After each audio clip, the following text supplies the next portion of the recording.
Terrific All-American high school and All-SEC college football career, and was a key part of a Super Bowl championship team. It is his work after his playing career that may better define his life. Gene Edwards profiles Tyrone Keys, who is still giving 100% for a new set of teammates every day.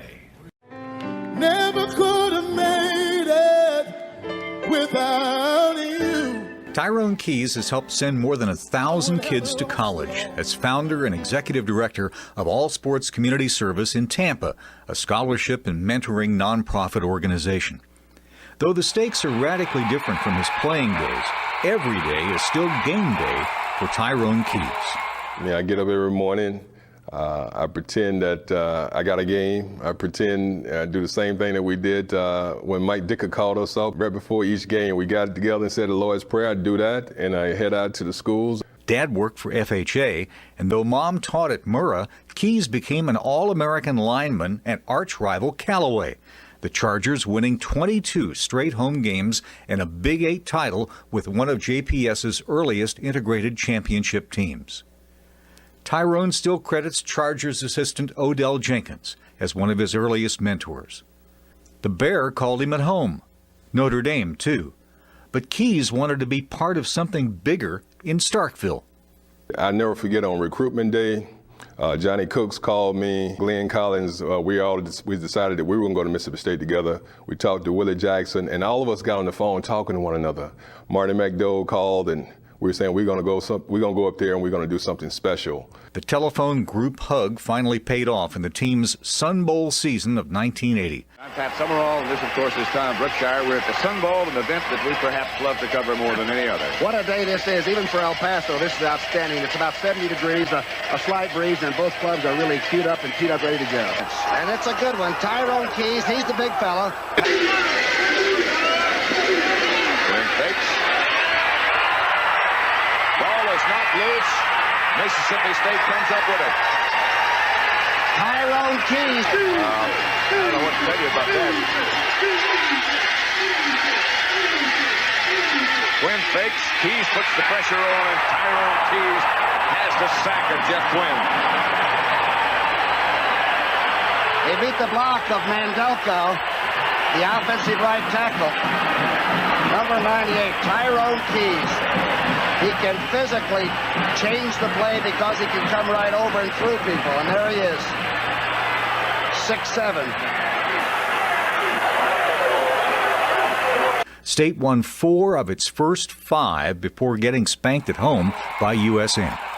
But we had made a commitment in that locker room after that Southern game that we were going to win the rest of our games, and we had to play for each other. Proving once and for all that good can indeed come from bad, State regrouped.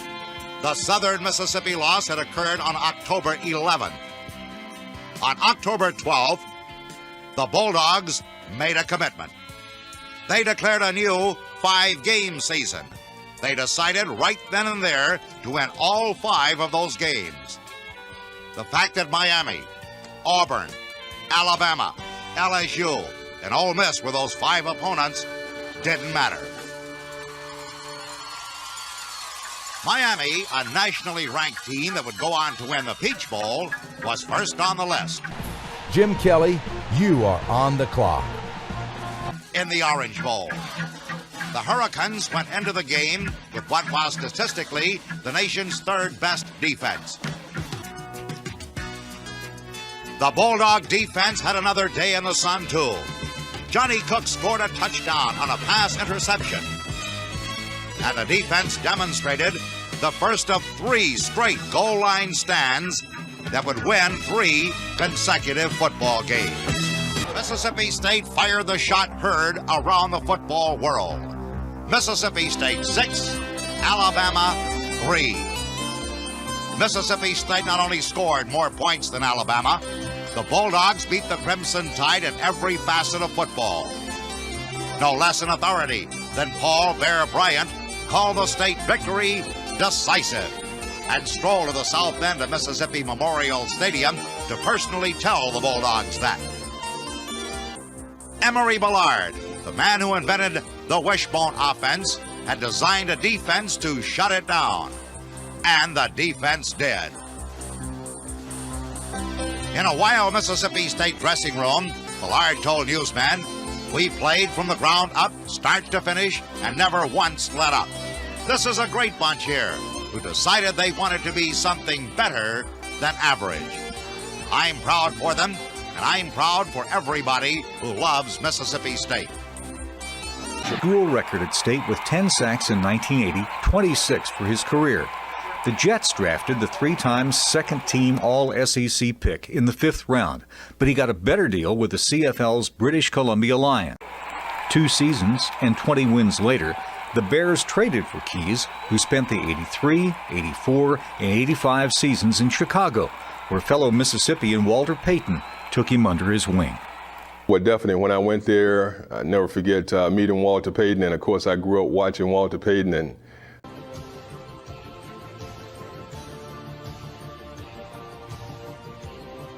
I appreciate him for taking me up under his wings and showing me the ropes. Our foundation is to make a difference wherever that need or wherever that positioning may be, and that's what we do.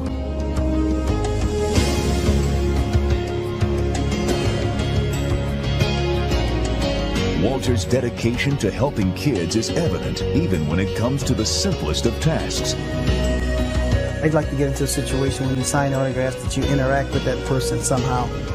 Or you ask him questions about where he's from, what he's doing. Walter, how are you? Nice to meet you, man. Pleasure's all mine.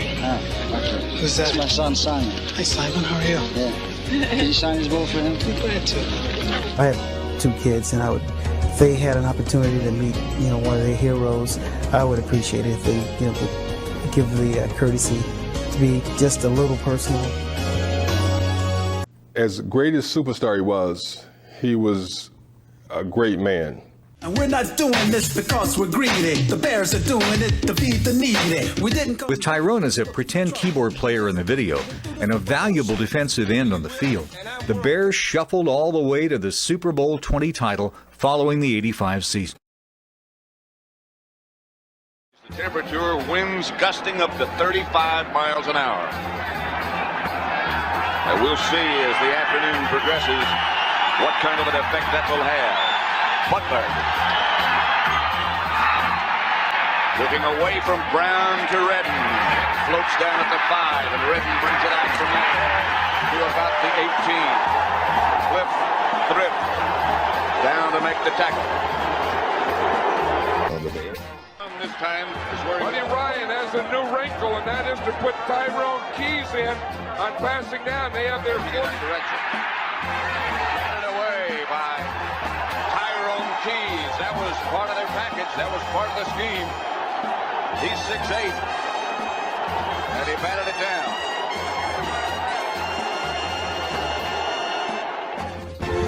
Ahead 17-0, the stage was set for one final magic moment.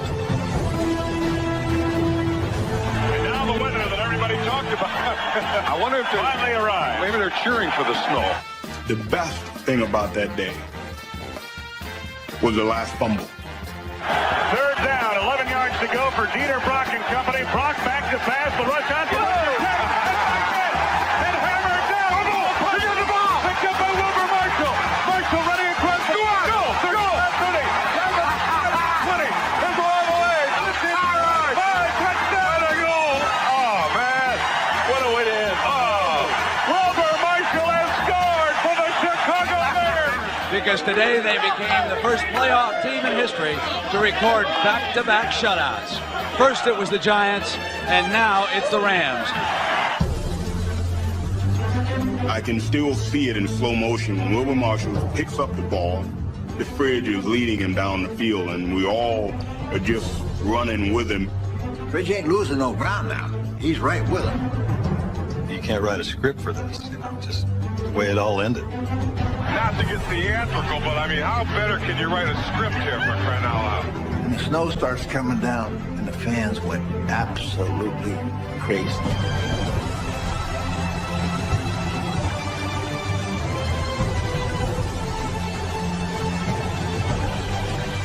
The Bears were going to their first Super Bowl. Mike Ditka's thoughts turned to Papa Bear George Halas, the man who had hired him to get them there. And I think right there, The old man was saying, that's the first time since '63. And finally, a Super Bowl for the Chicago Bears. Walter Payton hugging Virginia and Ed McCaskey. Now linebacker Otis Wilson. Inside the Bear locker room, the owners of the Chicago Bears. She, of course, is a lovely daughter of the late George Halas, the founder, who was the coach of this team the last time they won a championship. And the fridge, number 72, William Perry. A team of destiny, according to Bud Grant, before this game started. And the former Minnesota Viking coach knew something there, because today they became the first playoff team in history to record back-to-back shutouts. First it was the Giants, and now it's the Rams. This was earlier today in the Bear locker room as the Bears packed in preparation to go to New Orleans for the Super Bowl engagement with the Patriots. That's Tyrone Keys getting his gear together. We're just hard by the side of that locker room. We're in the weight room of the Bears. Atlanta, bring on Dallas. This is for Mike and Papa Bear Halas. This man walked in the room and said, if you just stand with me, if you just believe in me, we'll be at the dance in 3 years. And here we were. I wanted the Bears to be the best. I wanted the Bears to have the best reputation. I wanted them to be the toughest, and I wanted to win the championship. And I told our team when I got there, I got good news and bad news. The good news is we're going to win a Super Bowl here. The bad news is a lot of you people aren't going to be here when we do it. And I didn't mean that to be cruel. I meant it to be factual. One of the most dominant defenses ever saved its best for last. Grogan, the blitz is on, over the left side, he goes.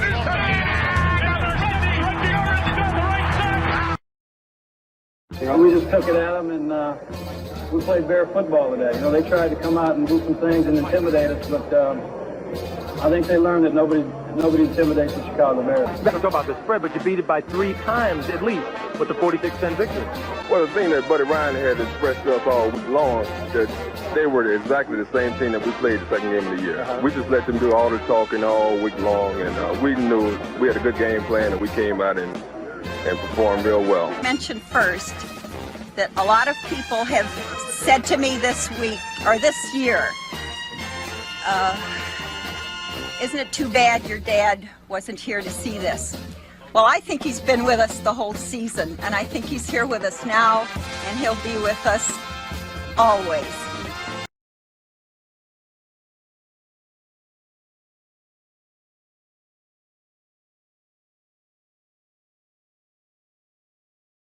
Tyrone recalled Peyton's urging that he start preparing now for life after football. Keys took a job as a substitute teacher at a local high school and became more active in his community. He closed his pro career in 1988 with San Diego. At age 29, with 9 pro seasons, a Super Bowl ring, and some college records on his resume, Tyrone Keys went back to Tampa to make a difference, where kids who were helped come back to help others.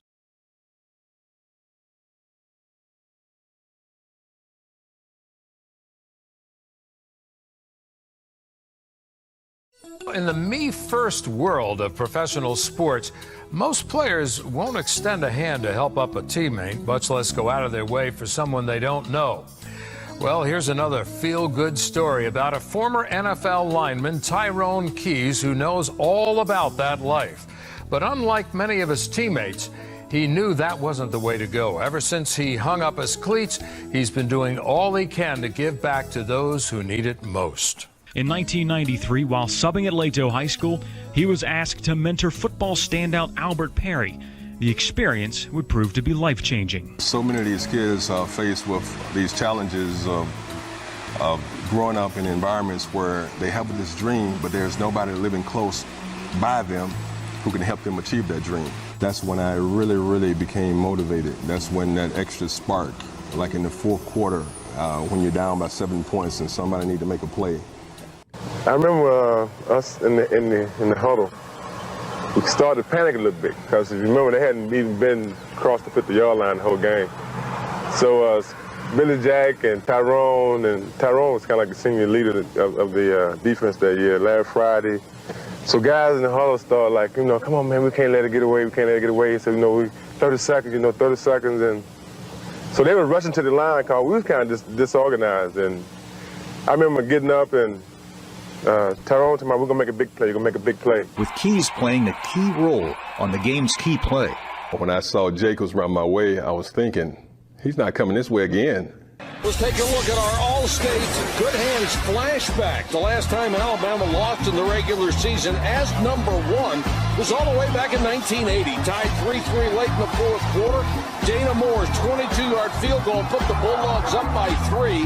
Alabama marched down to the 2-yard line, but Tyrone Keys hit quarterback Don Jacobs. It forced the fumble. Mississippi recovered and ended Alabama's 28-game win streak in their hopes of an unprecedented third straight national championship.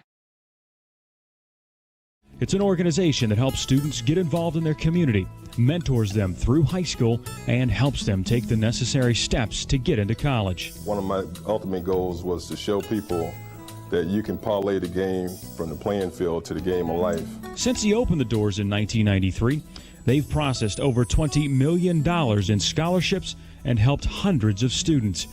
The hidden secret to the program, before you graduate, you have to reach back and help someone else. I had a young man who graduated from Air Force Academy, and he called me and said, Mr. Keys, I'm going to do what was done for me. I'm going to give a scholarship back at my high school. I was just overwhelmed that he and his brother, Gilbert Perez and Sergio Perez, had come back, and now they're giving back, and these kids are just out of college. Our final Presidential Volunteer Service Award is the Lifetime Award, which is being presented to Lieutenant Colonel Gilberto Perez. At this time, we ask Lieutenant Colonel Perez to join our leadership on stage.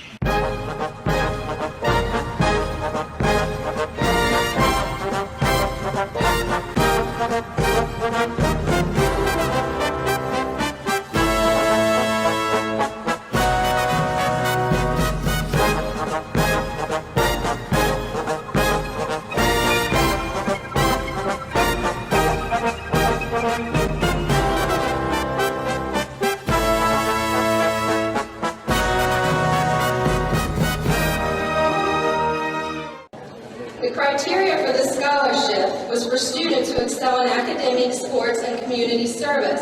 The students also had requested that our students have the same values that they value.